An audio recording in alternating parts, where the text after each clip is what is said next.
Hello students, in this lecture we will see 10th numerical based on transient analysis. So ये numerical में देखिए RLC दिया है. Last lecture में जो न्यूमेरिकल सॉल्व किया था उसमें इधर इंडक्टर था और इधर कैपेसिटर था. अभी क्या दिया है न्यूमेरिकल में? In the network the switch is change from position A to B जा रहे हैं. सो दैट मीन्स अगर जब भी स्विच आपका A पे है तो स्टेडी स्टेट पहुंच गया है, ये आपको अज्यूम करने का है.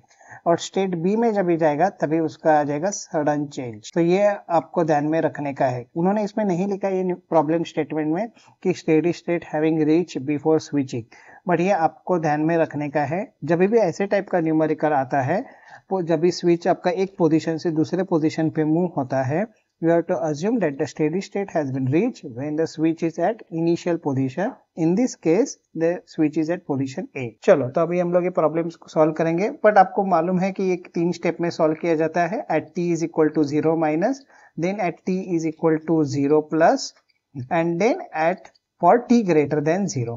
तो हम लोग 3 सर्किट इधर एनालाइज करेंगे. ध्यान में रखिए कैपेसिटर के अक्रॉस का वोल्टेज सडनली नहीं चेंज हो सकता है. सिमिलरली इंडक्टर के थ्रू जाने वाला करंट आप सडनली नहीं चेंज कर सकते. तो at t is equal to 0 minus हम लोग एनालाइज कर रहे हैं. और स्विच किधर रहता है? Switch is at position A और स्टेडी स्टेट पहुंच गया है. And for steady state inductor will act as short circuit. So you can write down inductor acts as short circuit. तो आपको सर्किट में मॉडिफिकेशन करने के हैं. So will do that modification. पहले तो स्विच B पे नहीं है तो ये चला, कैपेसिटर चला गया इधर से, और स्विच आपका पोजीशन A पे है. Inductor will be acting as a short circuit. ये शॉर्ट सर्किट क्यों हो रहा है? क्योंकि स्टेडी स्टेट पहुंच गया है, इसके लिए. चलो, तो ये मॉडिफिकेशन कर दिए हम लोग ने. सर्किट इधर कंप्लीट हो गया और इधर ही शॉर्ट सर्किट. ये करंट को क्या नाम देंगे? I0 minus.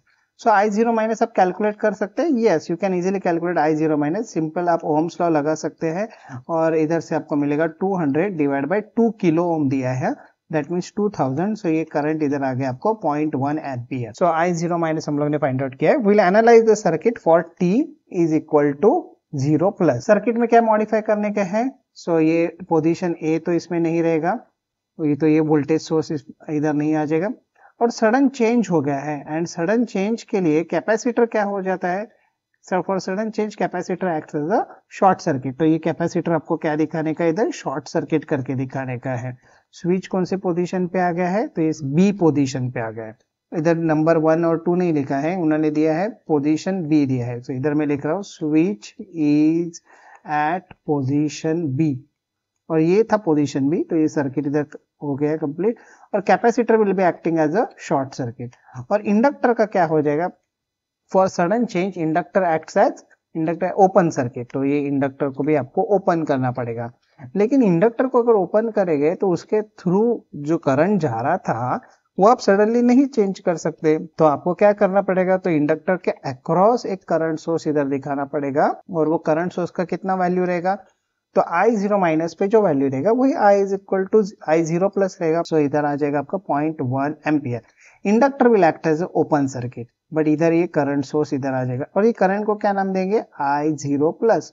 सो इधर आपको I0 प्लस मिल जाएगा. KVL लगाने की भी जरूरत नहीं है. आप KVL नहीं लगा सकते क्योंकि करंट सोर्स आउटर पार्ट में आ गया ये मेश के. So here you can write down I0 plus is equal to 0.1 ampere. You are aware of that thing, the voltage across capacitor can not be change suddenly. तो initially capacitor के across 0 voltage था. आप capacitor के across अभी भी voltage 0 ही maintain कर रहे हैं. और इधर इंडक्टर के थ्रू जाने वाला करंट 0.1 था, अभी भी वो 0.1 एम्पियर ही है. चलो, अभी for t greater than 0. So for t greater than 0 what will happen? Switch किधर तो रहेगा? स्विच तो पोजीशन B पे ही रहेगा. और this inductor and capacitor they will start showing their properties.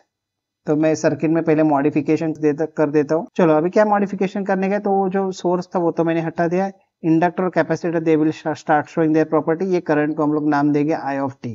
और इंडक्टर में से जाने वाला करंट, इधर हम लोग करंट फाइंड आउट कर रहे हैं. 0.1 एम्पियर का आया था, तो ये 0.1 एम्पियर किधर रहेगा? इसके अक्रॉस वो प्रेजेंट रहेगा. ये आपको इधर दिखाने का है 0.1 एम्पियर. चलो, कैपेसिटर के अक्रॉस 0 वोल्टेज था तो इधर कुछ भी वोल्टेज नहीं आएगा. अभी आपको क्या करने का? इधर KVL लगाने का है. So first of all, you have to write down the voltage across the capacitor. Before that, you need to assign the sign for the voltages across these elements. तो ये मैंने sign इधर assign कर दिए हैं. And now we'll write down the voltage. Voltage across capacitor. तो ये formula है. So 1 by C. So ये हो जाएगा, living sign negative है, इसके लिए minus 1 by C. So C का value 0.2 into 10 to the power minus 6. ये denominator में आ गया. Integration of I of t from 0 to t dt minus 2000 इधर आ जाएगा. I of t and 2 kilo लिख दिया है इधर. You have to write down the voltage across inductor and that is L di by dt, but ये negative sign है. So minus L का value 2 d by dt of, और इसमें से जाने वाला करंट क्या है? सो I of t और 0.1 एम्पियर जो है वो ऊपर जाएगा. सो ये इधर आ जाएगा I of t minus 0.1 and that we have completed the loop is equal to 0. तो इसको थोड़ा सॉल्व कर दीजिए. तो ये हो जाएगा 10 to the power 6. ये निगेटिव साइन इधर रहेगा ही.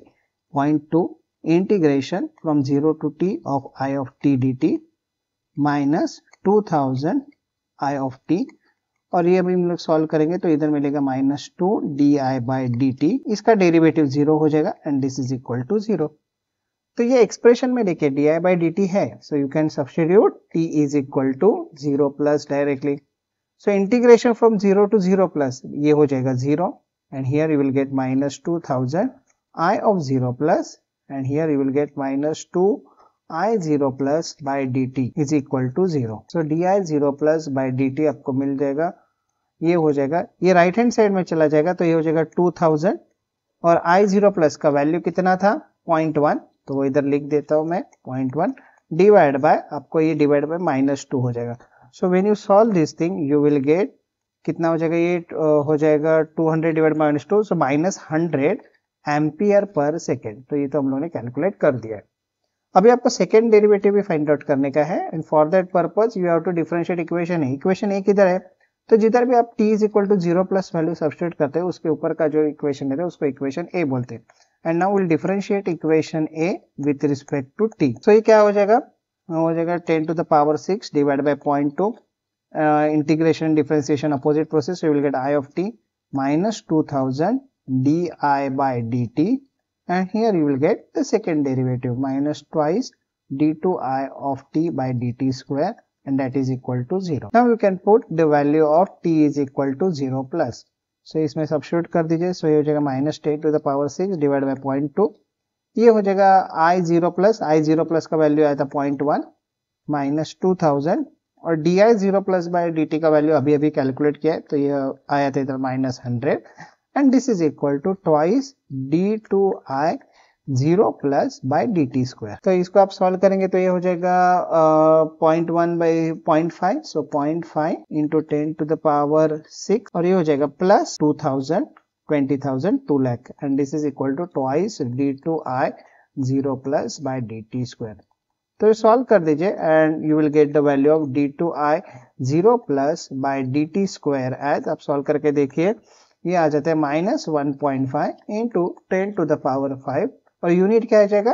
Ampere per second square. सो ये प्रॉब्लम में आपको क्या ध्यान में रखने का है? When switch is at initial position you have to assume steady state, rather steady state has been reach you have to consider and sudden change के लिए फिर आपको कंपोनेंट्स को रिप्लेस करने का रहता है. Inductor by open circuit and capacitor by short circuit. Thank you.